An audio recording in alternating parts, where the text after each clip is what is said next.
주안의 만나 9월 7일 수요일 묵상을 함께 나오도록 하겠습니다. 오늘 말씀은 에베소서 3장 14절에서 21절 말씀으로요, 교회 충만을 위한 기도라고 하는 제목으로 함께 묵상을 나누도록 하겠습니다.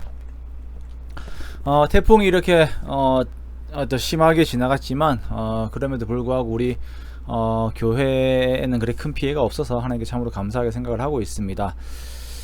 그래요. 태풍을 지나 보내면서 우리에게 주어진 그 평안, 그리고 일상의 삶을 그대로 유지할 수 있다라고 하는 그 가치가 참 귀하구나라고 하는 생각들을 하게 됩니다. 그러면서 더욱더 하나님께 감사하는 시간들을 가지게 되었는데요. 우리에게 이렇게 평안이라고 하는 것을 항상 유지하게 하시는 하나님의 은혜를 항상 기억하면서 그 감사한 마음을 우리 하나님께 드리는 저와 여러분 복된 삶이 되시기를 주님의 이름으로 축복합니다.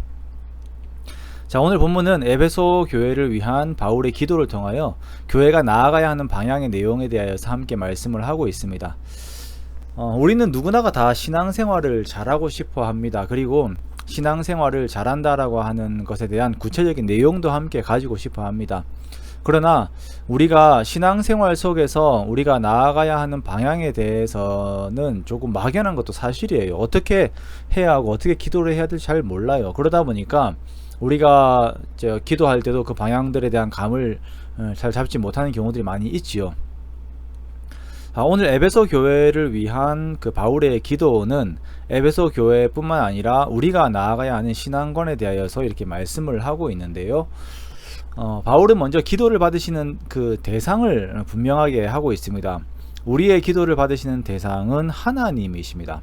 자, 14절에서 15절 말씀해 보면 하나님에 대하여서 말씀을 하시기를 하늘과 땅에 있는 각 족속에게 이름을 주신 하나님이시다 라고 하나님에 대하여 설명합니다. 자, 모든 창조 세계를 만드시고 주관하시고 그 모든 것들의 의미를 부여하신 하나님 앞에서의 그 바울의 태도는 무릎을 꿇는 거예요. 자, 하나님은 이 세상 모든 것의 주인이 되시고 주권자가 되십니다. 나의 삶도 그렇고 우리들의 교회 역시 하나님의 통치 안에 들어갑니다. 그러므로 우리는 끊임없이 하나님을 높이고 하나님을 경외하며 하나님 앞에 무릎을 꿇는 태도를 가져야 합니다. 자, 기도란 이런 것입니다. 기도는 천지를 지으신 내 모든 삶을 주관하시는 하나님 앞에 내가 무릎을 꿇고 하나님의 뜻을 구하는 행위입니다. 자, 바울이 구하는 바의 첫 번째는 에베소 교회 성도들의 속사람을 강건하게 하는 것입니다. 자, 여기서 속사람이 강건하게 된다라고 하는 것은 성도의 내면이 하나님의 영광으로 풍성하게 되는 것을 말합니다. 자, 16절 말씀에 그의 영광의 풍성함을 따라 라고 말씀하시면서 성도들의 내면이 그렇게 하나님의 영광과 능력으로 채워지기를 원하고 있는 것입니다. 성도의 내면이 이렇게 하나님으로 채워지는 것은 성령님으로 말미암아 그렇게 됩니다. 그의 영광의 풍성함을 따라 그의 성령으로 말미암아 라고 하는 이 말씀은 우리가 내 속에 하나님이 채워지기 위하여는 온전히 성령님을 의지해야 함을 말씀하고 있는 것입니다. 성도의 속사람이 능력으로 강건하게 되는 것은 성령 충만함을 의미하는 것입니다. 즉, 우리는 나의 모든 인격이 내가 아닌 성령님으로 충만하게 채워질 것을 두고 기도해야 합니다. 자, 두 번째는 그리스도께서 우리들의 마음에 계시는 것을 두고 기도하고 있습니다. 바울은 성도의 마음에 그리스도께서 계심이라고 하는 가치를 부여하고 있는데요. 자, 이것은 성도가 예수님과 온전한 연합 가운데 있어야 함을 의미를 하는 것입니다. 자, 성도가 예수님과의 연합이 원활하게 되기 위해서는 믿음이 있어야 돼요.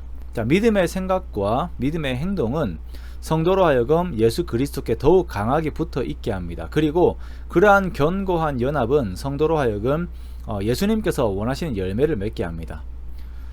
우리가 신앙생활을 할 때에 내가 내 생각들로 가득 채워지게 되면 그 안에서 나오는 행동들이 우리의 삶이 이제 되게 된다면 우리는 예수님과의 연합의 끈이 약해지게 되고 그리고 그 속에서 열매 맺는 삶을, 하나님께서 원하시는 열매 맺는 삶을 우리가 살지 못하게 됩니다.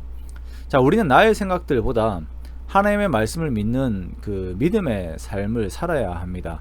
자, 그리고 그 믿음 위에 우리의 삶이라고 하는 집을 지어야 합니다. 그렇게 할 때에 우리가 예수 그리스도 안에 더욱더 깊이, 더 굳건하게 연합되어서 살아갈 수가 있는 것입니다. 자, 세 번째는 우리가 그리스도의 사랑 안에 거하는 것입니다. 자, 성도는 서로 사랑하는 존재들이에요. 그리고 이러한 사랑은 무한하신 예수님의 사랑을 그 근거로 하고 있습니다. 우리가 다른 사람을 사랑할 수 있는 동기는 우리를 사랑하신 하나님의 사랑이에요. 우리가 지식에 넘치는 그리스도의 사랑을 알고 예수님의 사랑의 그 너비와 길이와 높이와 깊이가 어떠함을 깨달아 하나님의 충만하신 것으로 우리가 충만하게 되는 것, 이것이 이웃 사랑에 대한 우리의 기도가 되는 것입니다. 그러므로 사랑하는 성도 여러분, 이렇게 우리의 속사람이 성령 충만으로 강건하게 되고 믿음으로 그리스도와 굳건하게 연합되고 지식에 넘치는 그리스도의 사랑 안에서 더욱더 사랑하는 우리가 되기 원합니다. 우리가 이것을 위해 기도하기 원해요. 그리하여서 우리를 지으신 목적에 따라서 주님의 충만함으로 채워지는 저와 여러분의 복된 삶이 되시기를 주님의 이름으로 축원합니다.